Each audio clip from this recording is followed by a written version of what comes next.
Hello students, welcome to the commerce class. Today we will see the left out topics in your syllabus from the chapter organizing. So first thing is delegation of authority. So delegation is a process of assigning various degree of decision making authority to subordinates. That means in management, top managers are entitled to a right for making decisions. When this decision making process or any power is transferred to the subordinates, to some extent that is called delegation of authority. So many definitions are given. So second thing is in the syllabus is the importance of delegation of authorities. What happens if you delegate the authority? So first thing is it reduces workload of executives. Whenever the delegation of authority is done, that means there is some workload is removed from the head of top management. Again, benefit of a specialized service can be availed through delegation of authority because every person has a separate set of skills and that skills can be utilized along with introduction of delegation of authorities. Valuable time is saved because decision making can be made faster and the time which will be wasted in consulting the top level management is totally saved.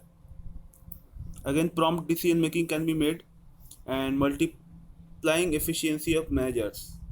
Managers are left out with more time, they can concentrate on other matters as well as those subordinates who are entitled to make some decisions are prepared for the decision making process in the future. So efficiency of the management increases. A better understanding promotes because the subordinates accept responsibility and exercise the initiative for solving problems. It activates the interaction between the manager and his subordinates for effective functioning of the organization.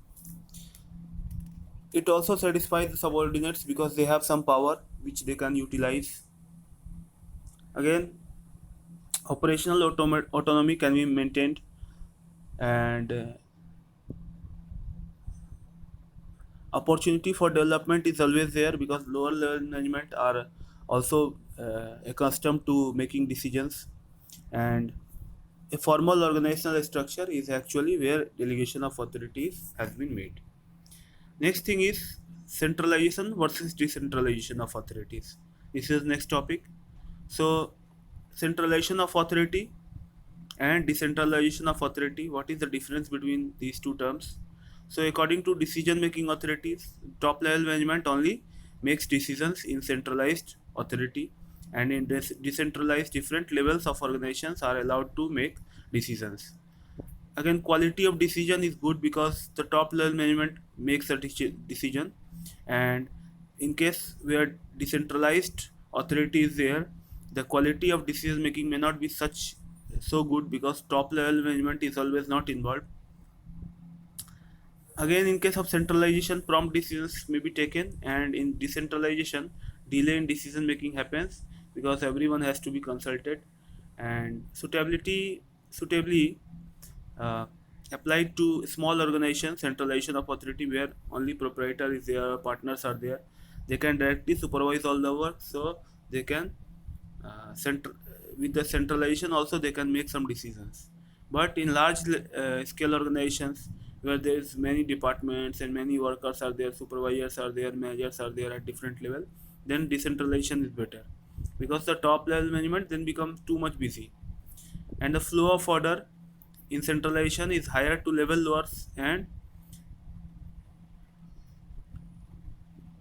decentralization of authority has flow of orders at all levels, and there is less scope of development of juniors in centralized authority, whereas in decentralized authority there is high scope for lower level management to become efficient in decision making. And in case top executives have more burden in centralized authority and decentralized one, the top executives pressure is less.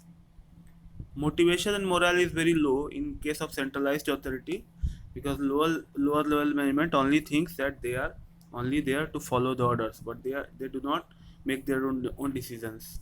So motivation is high when someone is allowed to make decision, and someone has been given some power. And decision making is consistent, because the top level management is always expert in management, but here not assured. And ability to tackle emergency situations is effective in case of centralized, but in a decentralized one, that is not so much complete. Now let's see formal and informal organizations may be viewed as a structure of relationships, and as a structure, organization is a network of interrelationships of employees operating at various levels.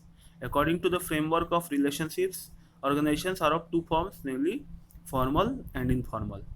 Formal organization means where a planned structure of relationship among employees, department, divisions, etc., so as to achieve the goal of the organization. That means the relationship or interrelationship between the employees are clearly defined, and each and every level is given a proper responsibility and the executive powers. But in case of informal organization, spontaneously the organization is made, and personal and social relationship among the employees are totally spontaneous and depends. It develops on the basis of personal attitude, emotions like interests, habits, etc. It is regarded as a shadow organization. It cannot exist without any formal organization. It ensures mental security of the job and power of the employees. It serves as a check of authorities of superior. So these 3-4 topics were left, and this is now totally complete. I am sending this PDF. Read this file. It is also given in ebook. You can read there also and go through this. Next time we will move to the next chapter. Thank you.